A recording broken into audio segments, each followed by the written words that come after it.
started on January 3, 2021.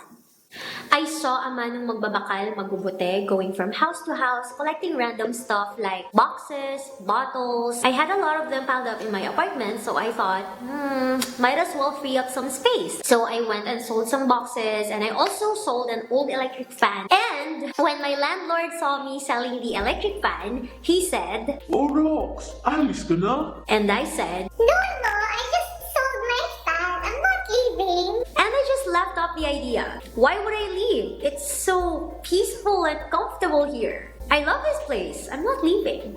But as the day went on, the idea just lingered. Roxalis ka na? Roxalis ka na? Roxalis ka na? Roxalis ka na? Roxalis ka na? Roxalis ka na? Roxalis ka na? Roxalis ka na? Until the idea started to make sense. Roxalis ka na? Roxalis ka na? I consulted it with some people whom I trust. I prayed about it. I've made a decision. I'm moving out of LB. Anyway, this is how I moved out of LB after 11 freaking years. Let's go. Part 1. Decluttering. The most tiring part. Oh my god. This is gonna be a very long moving out. Magulo pa dun. It's so difficult to declutter! Nakakapagod! Especially because I've acquired a lot of stuff since 2009. Ito yung pinakamatinding decluttering na ginawa ko sa buong buhay ko. And it went something like this.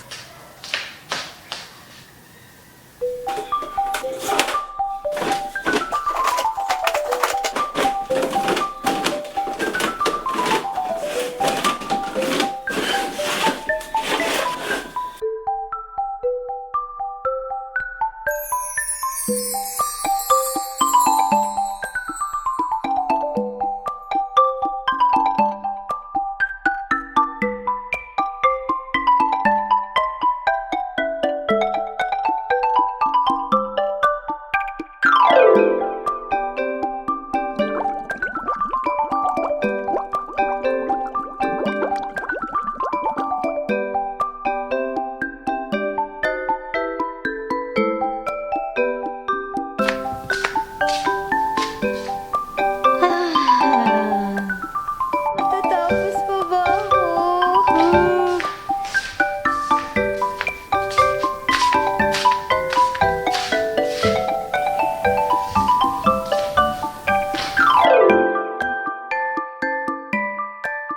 Part 2 is selling or giving away stuff. This is also very difficult because I had to let go of those things that I worked so hard for.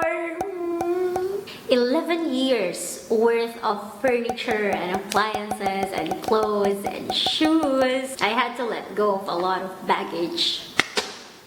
Literally. And also figuratively.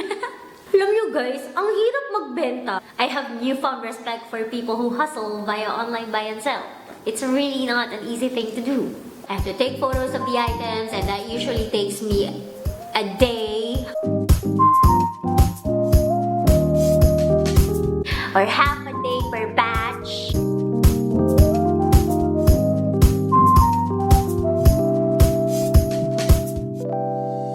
Kasi ayusin mo pa, syempre ayusin mo, gusto mo maganda yung picture para kabili-bili siya, di ba?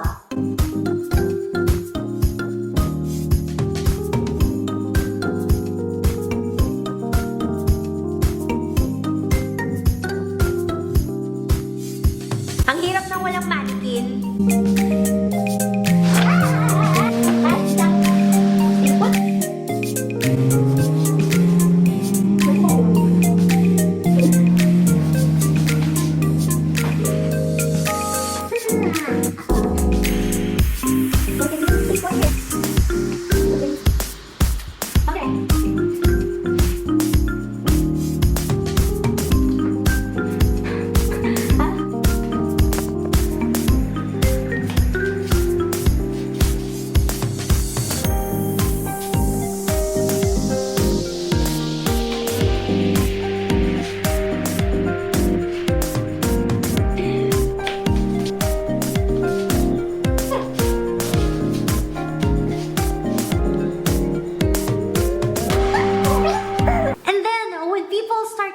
studying, I had to monitor, I had to keep track of everything that was happening.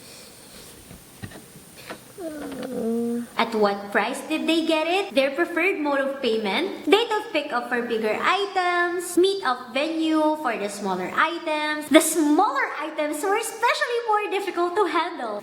Pinahirapan ako sa pag-schedule, yung mga nalilate sa meet-up, mga hindi dumarating sa meet-up. Stress. But anyway, those are just some minor setbacks that I encountered. Most of the transactions went well. One of my former professors in UP got one of my drawers. And when he came to pick up the item, he recognized my place. Sabi niya, familiar tong lugar na to, familiar tong area na to. Turns out, my former teacher was a former student of my landlord. Kasi yung landlord ko, he was also a former professor back in UP. Like, he was a former college secretary of the College of Economics and Management. Quiñones po. Ang advisor ko po ay si Ma'am Eloria. You've grown up. Dito po kami nag-farewell party, parang graduation party sa inyo noon. Long time ago, ha? Long time ago po. Siya naman po, estudyante ko sa... Grad school. High school ka dyan. Grad school, sir! Ha? 3 generations! Yay! Teachers and students. From UP students to UP graduates to even UP instructors and professors, I couldn't think of better people who will go get my stuff than the UPLB community.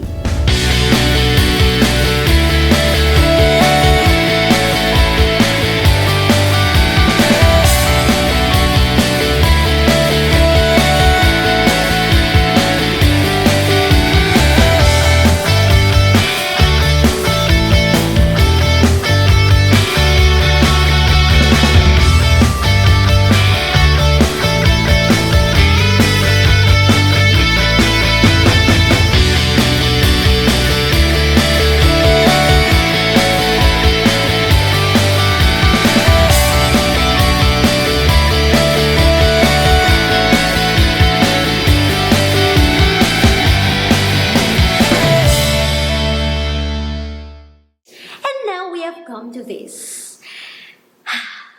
Just thinking about leaving this wonderful apartment, the fresh air of LB, and the warmth of the LB community in general, it already kind of makes me sad.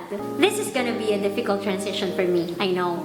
But it's a necessary one if I really want to grow. I am actually scared to my wits of leaving my comfort zone. I am scared, but at the same time, I've never been more excited for the next season of my life. I'm leaving my comfort zone. So difficult. Oh my gosh. But when I look at it from a different perspective, it's so difficult. Oh my gosh, that's what makes things even more interesting. Comfort and struggle are both necessary in life. Remember what a lifeline looks like? It goes up and down, up and down, up and down. All those ups and downs are necessary in life. They remind us that we are still alive. When the lifeline goes flat, when there's no more up and down, when there's no more movement, we're good as dead. Gets nyo ba yun? For the longest time, I've been fighting for other people. I've been fighting for my family, for my friends, for my huddle mates at church, for my students. And now that I've made this major decision, feeling ko first time ko uling ipaglalaban ng sarili ko. Gets nyo yun? Naiyak ako! Oh my gosh! Naiyak ako because... And that concludes our Season 1 episode finale.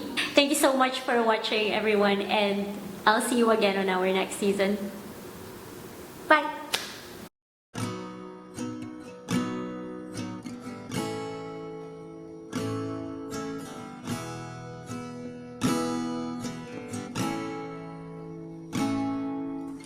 I've lived my life in the old country, though not finding peace.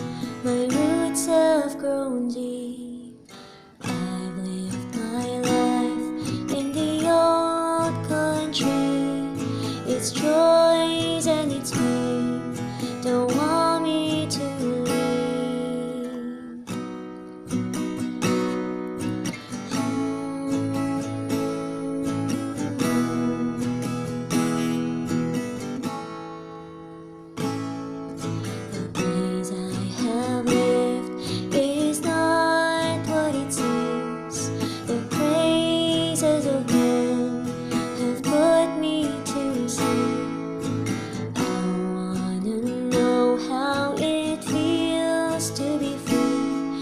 하며